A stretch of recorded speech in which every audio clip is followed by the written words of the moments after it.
Hi, I'm Laura. Hey, I'm Stefan, and you're listening to Attributed, a podcast library by Dreamdata. The purpose of it is to store and share all the knowledge that we have gathered across Dreamdata employees through our LinkedIn Lives, podcasts, and webinars. The typical topics you'll find here can be stuff like marketing, Sales, B2B ads, operations. social selling maybe. Hello, and welcome everybody to today's Attributed session. Today is not just any attributed session, because today we truly have somebody where you can attribute a lot of knowledge to, which is Rory Sutherland. I have been doing a lot of research coming up to this interview, Rory, and I've found out that you probably have one of the longest marketing CVs that you can dig out, at least in Europe. So I'm really, really both humble and proud that you said yes to take some time with me today and talk about this concept of the rational or irrational buyer that you're quite famous for. But I want to squeeze you into this world of B2B, where most of our audience normally lives within. And I'm really just super excited to get the conversation started and learn how to do better B2B marketing as well. But Rory, for those who have not yet been pulled into your TikTok loop and everything that is going on nowadays, how do you kind of describe what it is that you do for a living nowadays? Well, it's worth noting that Ogilvy has always been a B2B powerhouse. And the reason for that was that actually David Ogilvy was a passionate advocate of direct mail marketing, direct response advertising. And because of his passionate advocacy, we then won American Express, which is a very big direct mail account, largely B2C. But because we had this direct marketing expertise, it made us disproportionately attractive to B2B companies. And then we won IBM, and that, in a sense, made us disproportionately advantaged in terms of adopting digital direct marketing earlier. So we've always had an absolutely disproportionate strength in B2B marketing, which I particularly love. I mean, I have a particular passion for it. And in fact, some of the best work at Cannes is often B2B work. And it's particularly important that that's celebrated because, of course, unlike consumer advertising, most people never get to see it. So the very best of B2B is often far less well known than the very best of B2C. And so, unless you're an industrial pump buyer, you may not actually see the very best work. Now, what I did also is I got frustrated by the fact that I thought agencies were overly fixated on bought media communication. And so about 12 years ago, I founded a behavioral science practice, which was intended to work as a kind of parallel stream, looking at business problems which aren't necessarily perceptual, they're behavioral, which I think is particularly important in B2B. And actually, the conclusion I came to, having studied behavioral science, was that B2B decision-making is sometimes far less rational than B2C decision-making, precisely because of the multiple forces involved. And so, we've become, quite heavily involved in B2B decision-making as a behavioral science practice, because it isn't really your classic consumer, attitudinal awareness question, although those things remain very important. There's usually something else going on as well, which often, you start talking now. And by the way, I thought that saying I had a very long CV was a very, very nice and polite way of saying I'm really old. So thank you for that as well. It was actually meant as a very because you have been very productive in your career this far. And I'm already intrigued by all the things you're saying about B2B and how it's different and how it's not different. I'll just try to warm you up a little bit, because before we get into the harder stuff. So if you look back at your career in advertising, what is the kind of underlying problem or underlying question that has kind of kept you intrigued or obsessed throughout your career? Like, how would you describe that kind of the underlying motivation for you? I think an underlying motivation which really captured my interest in behavioral economics and behavioral science is, what are people really trying to do when they make a decision, as distinct from what they claim to be trying to do? And there's an awful lot of behavior in both B2C and B2B marketing, which is, effectively, I bought the Lamborghini Urus because of its absolutely excellent boot size, its fantastic luggage carrying capacity, where an awful lot of decision making is post-rationalized. And so trying to get to the underlying instinctive, what Daniel Kahneman would call system one motivation that underlies a lot of behavior. So I'll give you one very simple example. We nearly always describe a decision in market research, after we've made a decision, when we're planning a decision, as if it's an optimization problem. I want to get the very best thing I can get. Deep down, evolution has given us a psychology which is heavily calibrated towards avoiding disaster rather than achieving perfection. Because in evolutionary terms, it's much more important to stay alive than it is to, it's much more important not to starve to death than it is to eat a perfect diet, which probably explains why we find fatty food particularly attractive, if you think about it. It may not be very good for us in the long term, but my God, it'll get us through next Thursday. And that's very true, I think, in B2B, which is we all pretend we're trying to make the best decision for our employer. What we're actually doing, unconsciously, emotionally, is trying to minimize downside risk, or even more important still, blame. So an awful lot of B2B decision making is actually highly emotional.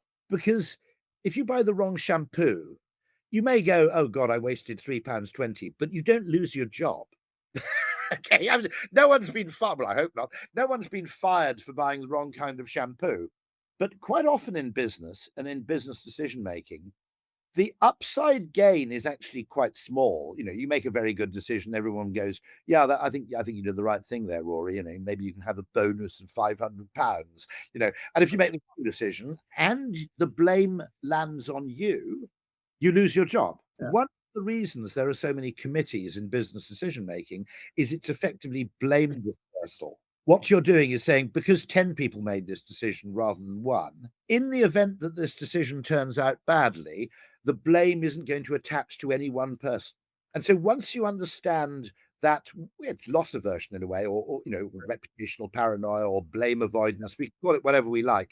Once you understand that mechanism and the fact that, of course, a high upside in business doesn't get you that much, whereas a downside is career destroying. Once you understand that asymmetry, an awful lot of business behavior starts to make a lot of sense. That's very interesting. Is it the loss aversion or whatever you want to call it? Is that something that's happening on an individual level, or is it more like a team level? So we had a very interesting thing, which, one of the oldest B2B expressions in the world. It was never actually an advertising line. It was just a mantra. No one ever got fired for buying IBM. And that mentality permeates quite a lot of business decision making, which is not when we're pretending to answer the question, what's the best I can do, when our subconscious is answering the question, what's the worst that could happen? And we used to call this in the behavioral science practice what we call the London City Airport effect. Now, I don't know if you know London City Airport. It's a tiny little airport very close to the centre of London, which operates flights on small planes, typically Embraer 190s to kind of Amsterdam, Dublin, etc. And it's a brilliant airport. I mean, it only takes you about 10 minutes to get from one end to the other. The luggage arrives almost immediately. You can park within 200 yards of the entrance. It's a joy. And we were working with British Airways, and they ran these transatlantic flights on I think it was a 757, which refueled in Shannon on the way out and took you all the way to New York. And despite the fact that this airport's right next to the City of London, where a lot of transatlantic flyers originate, and despite the fact that the service was absolutely brilliant and you got more tier points and rewards for it, they could never make it work. And our explanation was this. You don't typically, if you're the CEO of JP Morgan, you don't book your own flights. You don't stipulate. You go, can you get me to New York Wednesday afternoon? Okay, right. The person who's booking, whether it's the corporate travel agent or it's your personal assistant, has a very, very strong incentive to book you on a flight from Heathrow to JFK on British Airways, typically. And the reason they've got a very strong instinct to do that is that's the default decision. It's like a non-decision.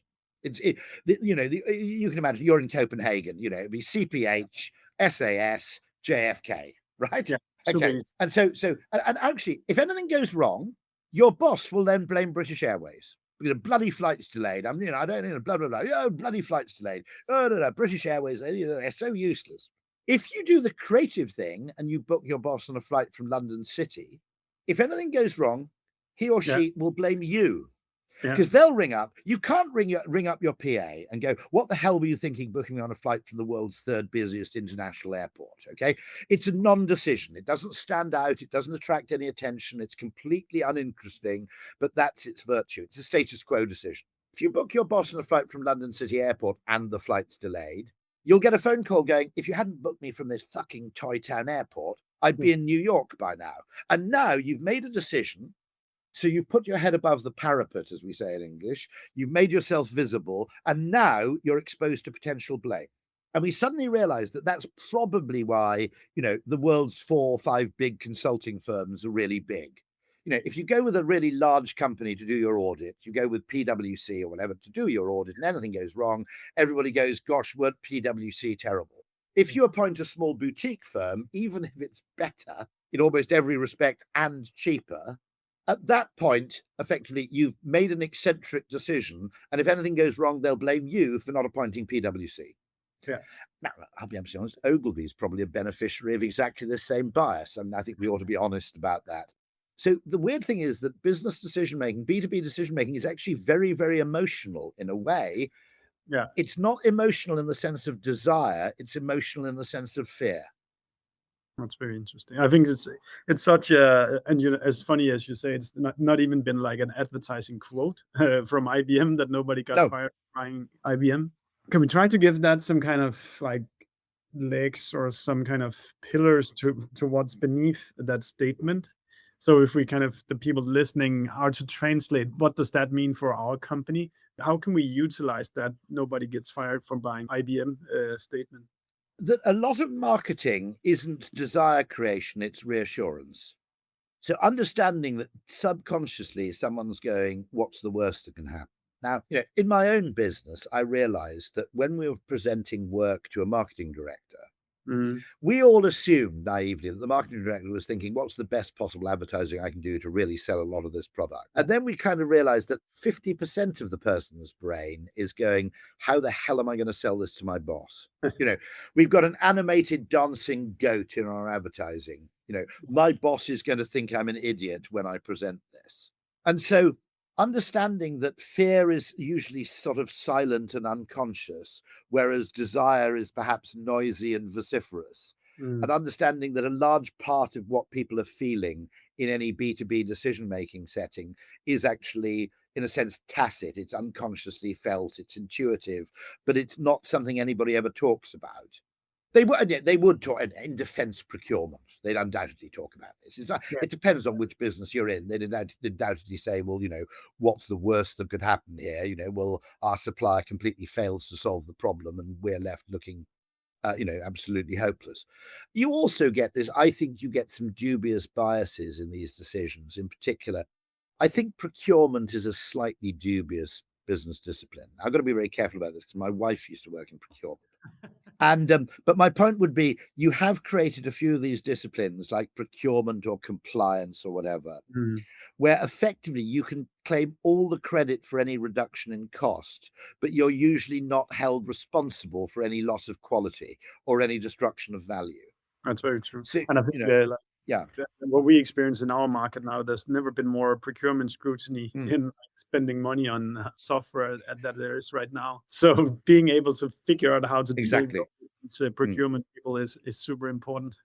I mean, I'm always interested in sort of unconscious things that affect our behavior, because I think, obviously decision making was very important to us in the evolutionary environment. And so we've evolved. A large part of our decision making is unconscious and instinctive, precisely because it was important to make a reasonably good decision very fast. Yeah. If you hear a strange roar behind you, don't do further research, just start running. And so we have all these instincts which are imbued in us for perfectly good evolutionary reasons, and we carry them into the office, often unawares, I would say. An awful lot of this stuff, we're not even aware of the way we're thinking. I noticed it recently. I was buying a car And I noticed the car on a website, and I thought, oh, I might go and have a look at that car. And, I might buy that car. And then I discovered that the car was on sale from a garage 10 miles down the road. Mm. And I thought, oh, I'll definitely buy it then. Now, that wasn't the convenience of the journey to go and collect it. It's the unconscious understanding that if you buy from a local supplier, they're reputationally dependent on you. That, in other words, they have a reputational vulnerability. Yeah, because you'll tell your friends. Because you'll tell now. By contrast, if you deal with a very, very big company that's effectively global, you don't have any power to hurt them, really, reputationally. You may have a legal power to hurt them, but there's a great asymmetry in the relationship. And I suddenly realized if they know that they're selling to someone who lives down the road, they're going to be particularly eager to create a happy customer, because the reputational effects will then feed back to their business. And if they sell me a car that's terrible, I can do them quite a bit of harm. Okay, by just going around Sevenoaks, where I live, and saying these people sold me a dud car. By contrast, if you buy a car from a garage 300 miles away, now, what was interesting about that was that we all feel a bit more comfortable using local tradesmen for that reason. Yeah. But we don't necessarily do the game theory maths behind it. We're not consciously aware of what we're doing. We just go, I like dealing with this guy because he's local. Yeah. And so an awful lot of the kind of who to trust mechanisms in the brain, I think, are kind of hardwired. I think they're in hardware, they're not in software, as it were. Yeah. So if I were to, like, let's say I wanted to get better at this at our company, we would have to, I guess, maybe even if we start with the sales calls, have the salespeople ask, is there anything you feel unsafe about in making this decision at the moment? There was a brilliant research idea, which was actually, I think, a consumer company, not a business-to-business company, but it was an online company. And obviously they didn't know, or they didn't have the data on people who hadn't bought, who'd been to the site and hadn't bought. But they did have the data on people who had bought. And they asked them what I thought was one of the most brilliant follow-up questions ever, which was, what nearly stopped you from buying this product? In other words, you did buy the product, but there was one thing that, was a niggling fear at the point of purchase. What was it? Yeah. And I always thought that was one of the cleverest. It's the first time I only heard about it 3 weeks ago. I thought it was one of the cleverest questions in all of market research. I'd never heard anybody ask it before. And actually, when we onboard a new client at Ogilvy, we should ask them the question, what nearly stopped you from appointing us? Yeah. Because that's the thing we need to work on. Yeah. So I guess the first thing is just you have to kind of somehow surface what is the things that your buyers are scared of. Is that burning budget or getting fired or whatever it is? I mean, we've literally had things where, the reason we weren't put on the pitch list is because our building is on the Thames and it looks quite expensive. And people go, I can't possibly bring my colleagues here because it looks like all the money goes on the building. And of course, we're thinking, hey, what a great building. Yeah. And I mean, by the way, this is a really, really important point if you're a B2B marketer, which is B2B marketing isn't as expensive as a proportion of overall business activity as B2C marketing. When something's expensive, people take it really seriously. When something's less expensive, you get fewer people attached to it, fewer people doing it. And so B2B marketing tends, not always, to operate at a lower status within the organization than it might do in a Unilever or P&G or Diageo or SAS or something like that kind. Now, the way to make up for that and the way to compensate for that, I think, and I've been ranting about this quite a bit, is don't sell marketing as something we do, sell it as how we think. The real value of marketing within an organization isn't what we do, it's how we think. And the reason I recommend that is that when I started doing public speaking and I talk about ads we'd done and, things we do, like, that way, I got invited to talk to marketers. When I started talking about how marketers think about problems and the remarkable way in which marketers can suddenly solve problems quite easily, which are impossible for, say, coders to solve, I got invited to sort of 10 Downing Street, and I got invited to, TED speeches and things like that.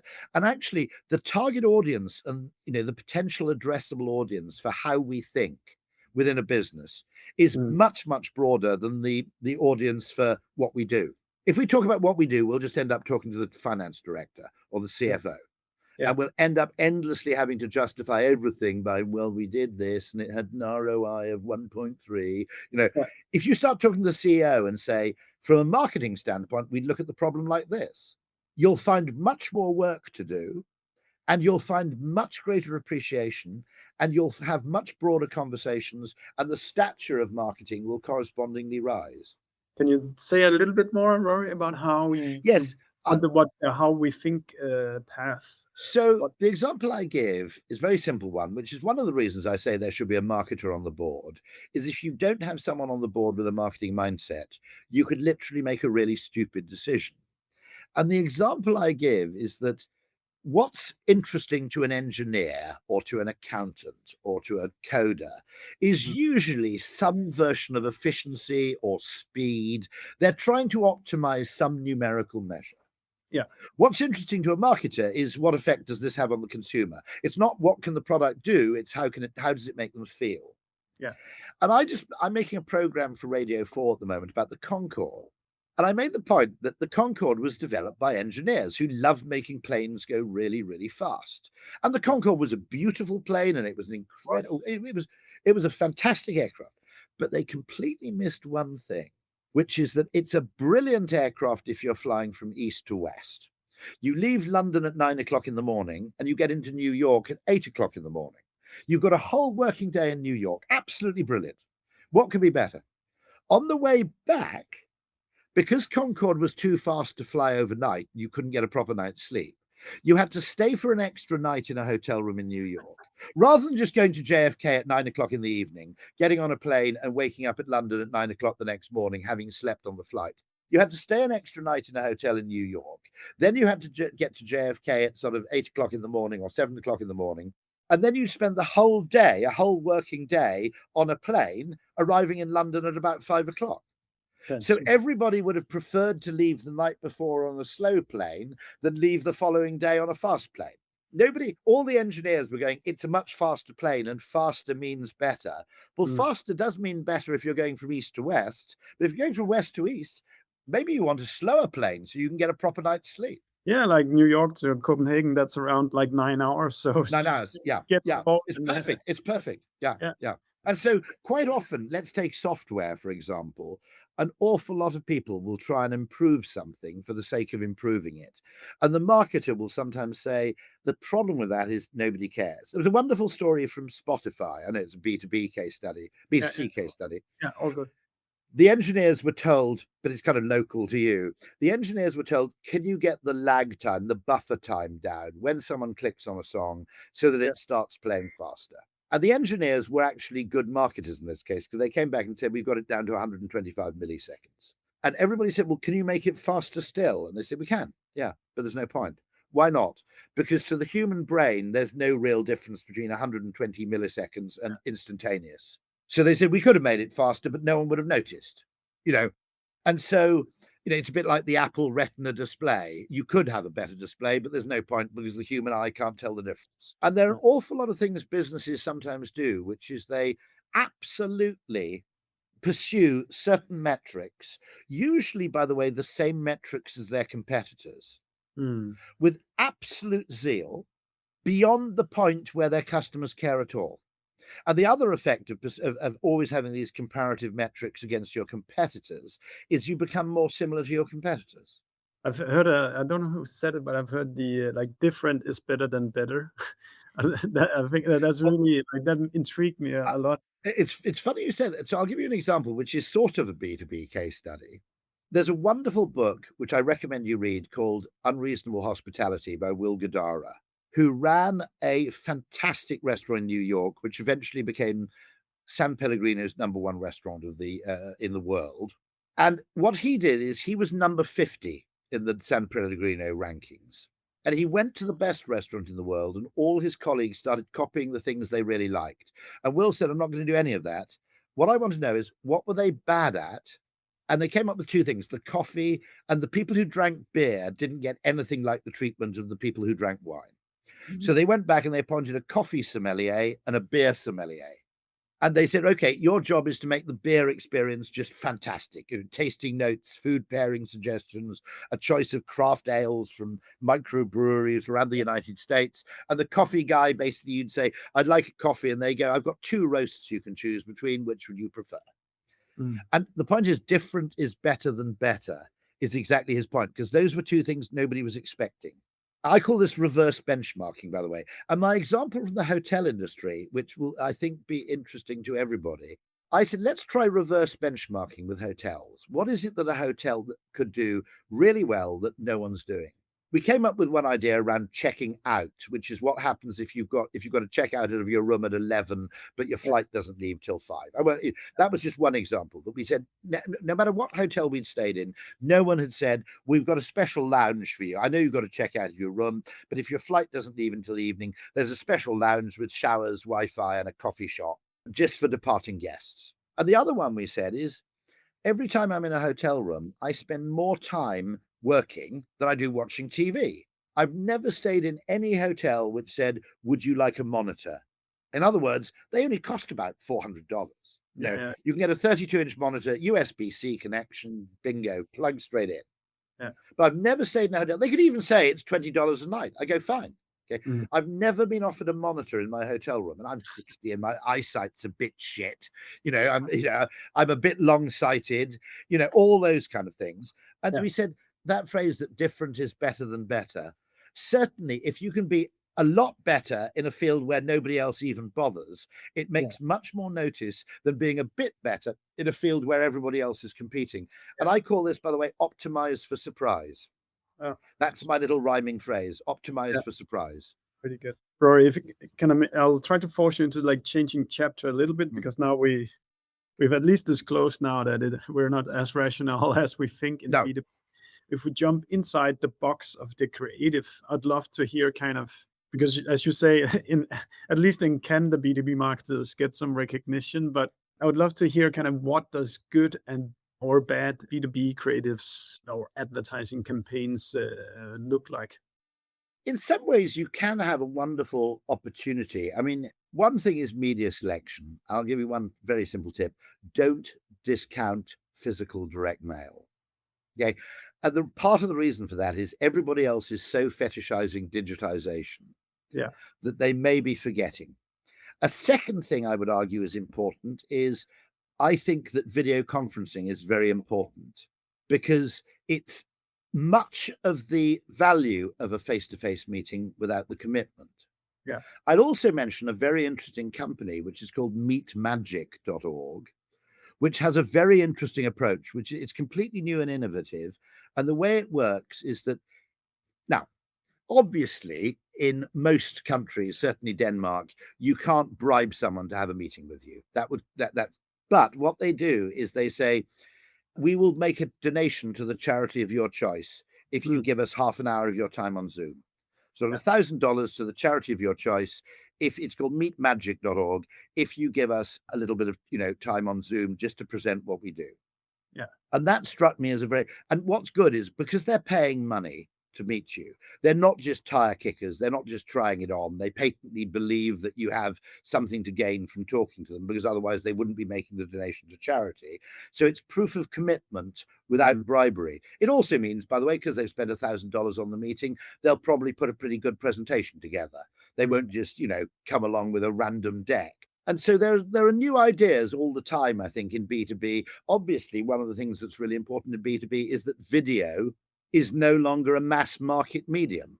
Historically in B2B, if you wanted, I'd go back to the 1980s, bear in mind, television was for mass audiences, direct mail was for discrete audiences, and, B2B tended to be the mail and the telephone, with a bit of fax marketing and so on.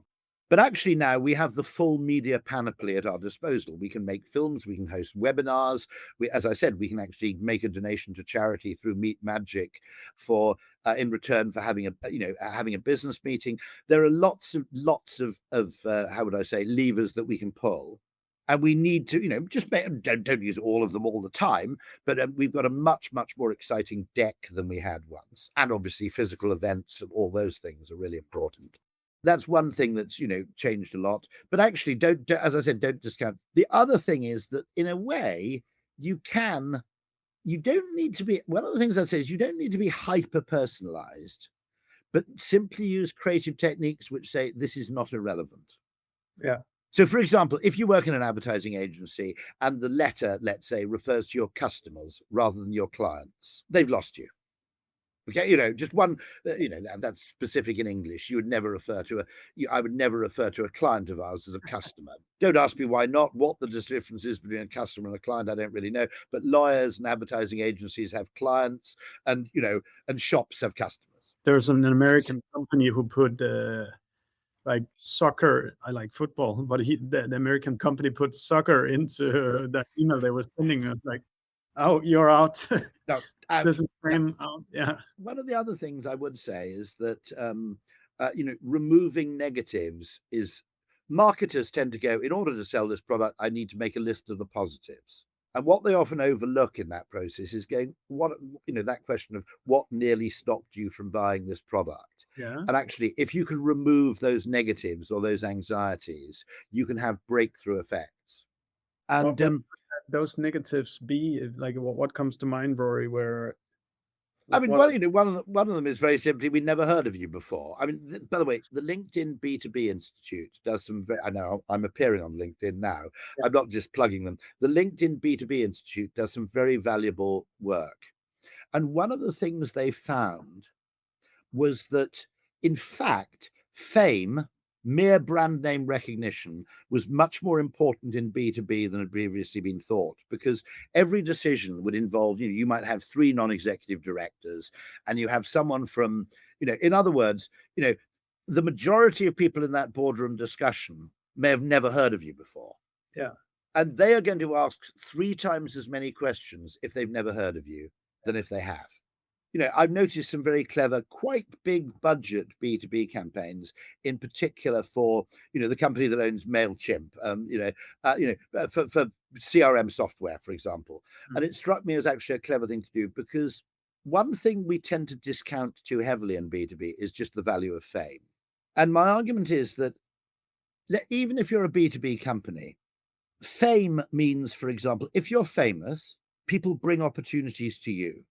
You don't have to find your customers anymore. At the right time, your customers will come and find you. And, secondly, when your chief executive rings someone up, that person will return the call because your company is famous. You will hire people at a lower cost. You will hire better people. The people will stay for longer. They may not want to be paid quite as much because it helps their curriculum vitae to be working for a well-known company. And the great phrase from a guy called Matt Johnson, wrote a very good book called Blindsight. He's effectively a neuroscientist and behavioral scientist. He said, having a great brand means you get to play the game of capitalism on easy mode. And I think it's a great quote, because things like fame are difficult to quantify if the finance people are going, for every penny you spend, we must get a penny in return. Okay. Fame is a compounding asset. Yeah. In other words, the way to get very famous is to start off by being quite famous. And the more famous you are already, the easier it is to get very famous. Yeah. And so it's a compounding asset. It's not a linear asset. For myself, when I get a cold call from somebody and they go, hey, brand name I've never heard about, bang.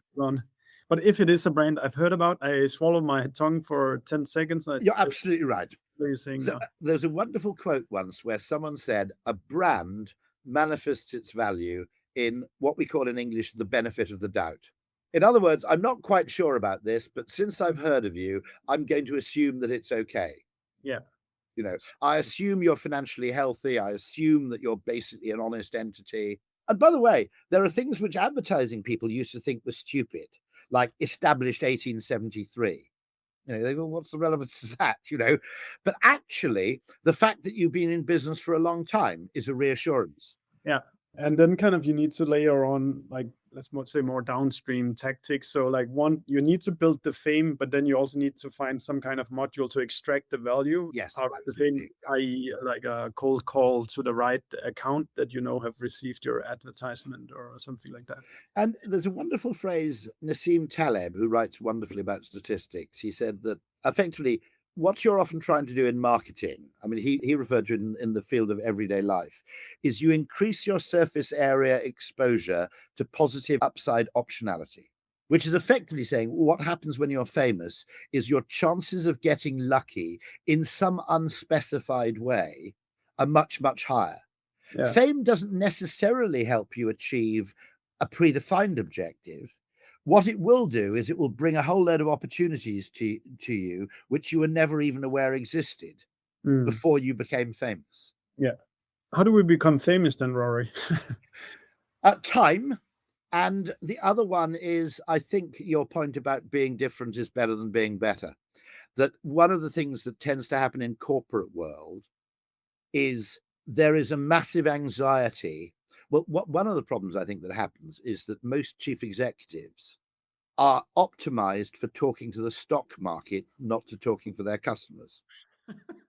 They're actually chosen for their ability to talk to financial analysts, not for their skill at talking to customers.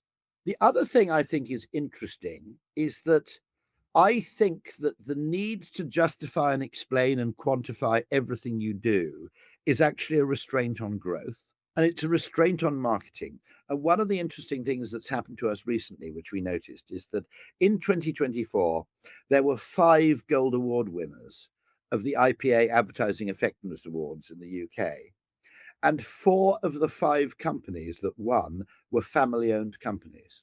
And someone wrote an article saying, maybe it's because a family-owned company can think of the short term, the medium term, and the long term all at the same time.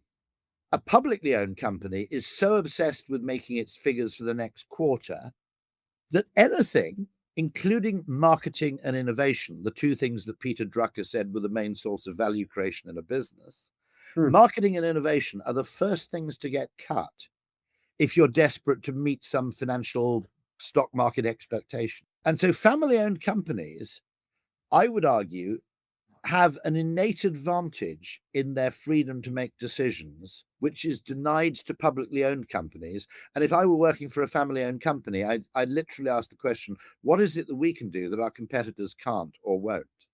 Yeah. It's so it's so true with the marketing being the first on the chopping board. Yeah. It doesn't hurt tomorrow, but it hurts in 6 months or 12 months because Yes, you absolutely. and all the seeds you needed to be planting. Well, you have all these people who can claim the credit for a reduction in cost, but they're never held accountable for a lost opportunity, an opportunity cost, as it's technically called in economics. Yeah. Rory, how do you, I'd love to someone as experienced as you, how do you deal with the budgeting questions for marketing? Like if you are to educate our audience a little bit about how you have this idea or next year you want this budget, what is the right way to approach the speech you need to give to the organization of why do we need this budget? Roughly speaking, there's a mantra. The figures aren't necessarily this, but it's sometimes called 70-20-10. Okay. 70% is do what we know works. We know it pays. We should continue to do that because it pays. 20% is trying to get better at what you're already doing. And 10% is blue sky experimentation. And one of the things in B2B marketing, because it tends to use discrete media, is you can experiment in a way that often B2C marketers can't. They have to place a huge, great bet on something and hope it works. And so one of the things is I would literally say of this 10 to 20% of the budget, which is experimental, we expect a third of what we do to fail, because if we're not failing a third of the time, we're not really experimenting bravely enough. The reason we can afford that level of failure is because another 10% of what we do can be spectacularly successful. And then having discovered that 10%, you feed it back into the 70%. And what sometimes happens, I think, is people, particularly data has a status quo bias, because there's always a lot of data to justify what you've done previously. And there's never any data to justify doing something new. There was no data to say that Red Bull would be a popular drink. There was no data to justify the iPhone. Yeah. In other words, nobody could really prove. I mean, in fact, what was so funny about the iPhone is, Steve Ballmer ridiculed it and said that, that it's going to be 3% of the market because our research tells us that those are the only people who'll pay, $700 for a phone. So there's always the status quo bias. If everything you do has to be data driven, and by the way, we need to be cautious about that with AI as well, because AI has an awful lot of information about what worked in the past and not much information by definition about what's going to work in the future. A very interesting thing is quite a lot, not all, I think, but quite a lot of very, very rich people. I'd say Jeff Bezos, obviously Elon Musk, certainly Warren Buffett, are characterized by a very interesting decision-making and thinking style. And Jeff Bezos has this thing which he calls the one-way door and the two-way door. And there are two kinds of decisions. The two-way door is something where you try it, and if you don't like it, you just walk back. And Amazon Prime was a two-way door. Everybody hated the idea. Jeff just said, let's try it and see what happens. Okay. If Amazon is building a 7 million square foot warehouse 6 miles north of Nashville, that's not an easily reversible decision. And they're going to have all the evidence they need before they try it. I accept that. Okay. Yeah. That's where you probably bring McKinsey in. But if you've got a two-way door, Jeff would go, look, while we're arguing about this, we could be trying it for real. And actually, Amazon Web Services came out of that as well. There were a load of people arguing it to death. And Jeff just said, look, we've got to buy a load of bandwidth and we've got to buy a lot of processing power because we're Amazon. If we can sell that on to other people at a profit, great. And if we can't, well, who cares? We haven't lost very much. Yeah. We were doing it anyway to an extent. And so I think understanding what we tend to do because of this reputational aversion, we're just as frightened of small-scale manageable failure as we are of large-scale failure. And actually, in a properly calibrated risk-reward environment, you'd actually go, hey, part of your bonus would be, did you have 3 or 4 small-scale failures where you tried something new and it didn't work? You should actually be bonused on those.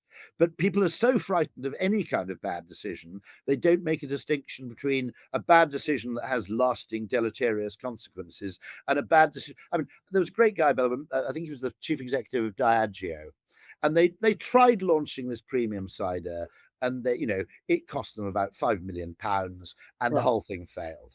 And everybody was getting involved in recriminations. And the chief executive said, I think what we've learned from this failure is worth £5 million. It's not that much in the scheme of things. Now, obviously, if you were the person put in charge of the launch, you look terrible.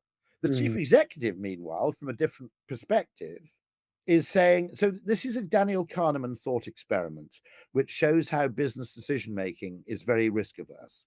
So Daniel Kahneman, we don't know who the company was, but we suspect it might have been GE, General Electric. Yeah. And Daniel Kahneman, as a thought experiment, went round the room asking the heads of all the divisions.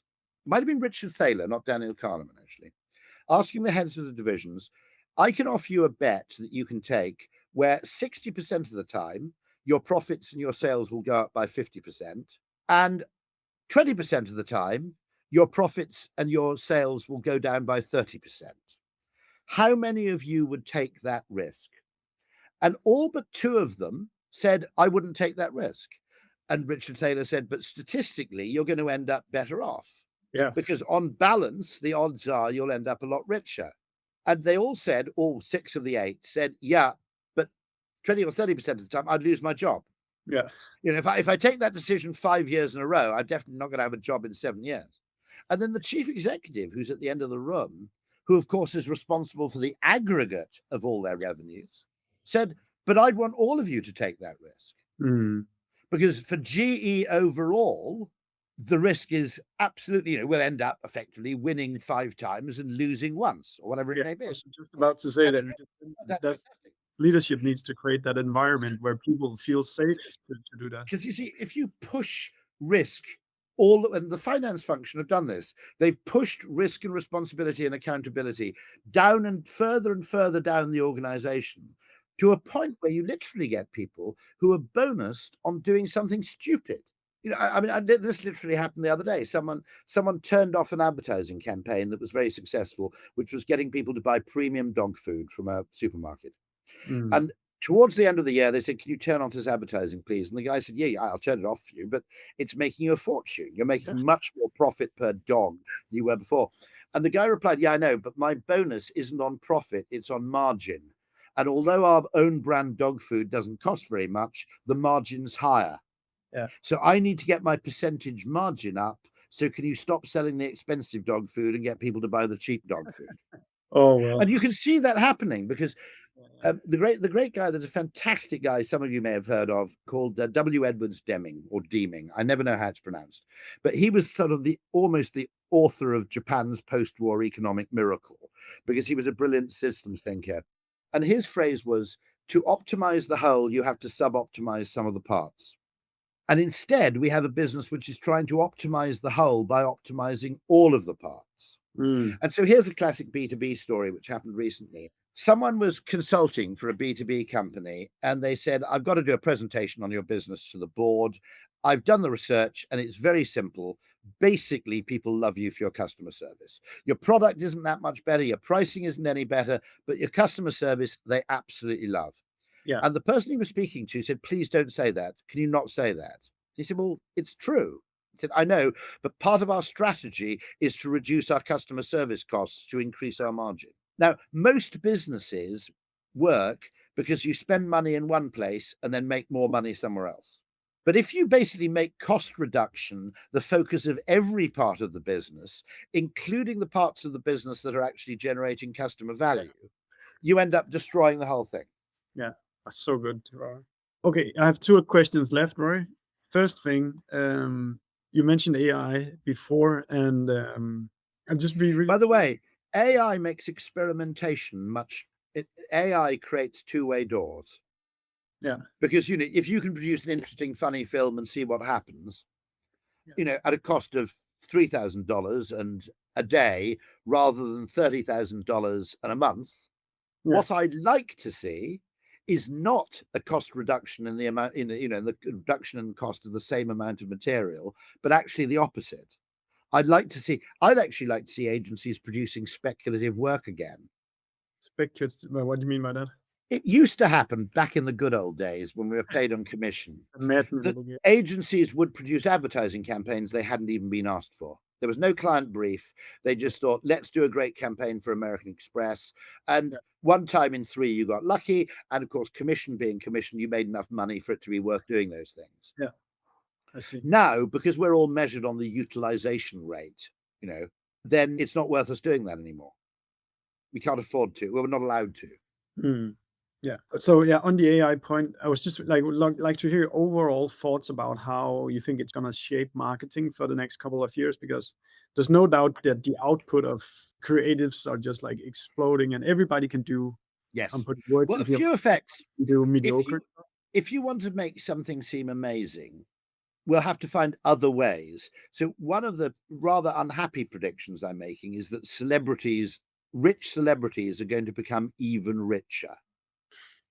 Because to communicate that you spent a lot of money on your ad, maybe you need to get Tom Cruise in the ad rather than what you would have done before, producing a really elaborate ad with a helicopter shot and all that sort of stuff. That's one prediction. The other slightly gloomier prediction is this, and I hate to say it, but I think it's true, which is that when the bill for AI comes due, a lot of IT companies are going to be desperate to sell AI to their clientele. What's the easiest way to sell something? Cost savings, particularly labor cost savings, job cuts. Now, as a result, AI won't be sold on you can produce amazing customer service at only, for the same money you're spending now, your customer service can go from being indifferent to amazing. No one's going to sell on that basis because it's not a quantifiable offer. Every single tech company is going to go in and basically go, buy this, you can get rid of your call center. And that's what's going to happen. And it's too attractive for people to turn down, unfortunately, except family-owned businesses. Family-owned, founder-led businesses, privately held businesses, I think will go, this is a way to make us better. Yeah. Okay. Everybody else will go, this is a way to make things cheaper. That's great. Thank you so much, Rory. So last question, just as probably a good way to sum up the conversation. So if you have to, for all the B2B marketers listening now, what's one advice for 2026 that you would if you only remember one thing from what Rory said today, what you're going to go with, Rory? The one bit of advice, which is sort of generic, is as a marketer, sell how you think, not what you do. So make the point that marketing isn't a function, it's not a department, it's a way of looking at a business. And in terms of value creation rather than cost reduction, along with innovation and R&D, marketing and innovation are fundamentally the only way to grow a company. You cannot cost cut your way to growth. Super good, Rory.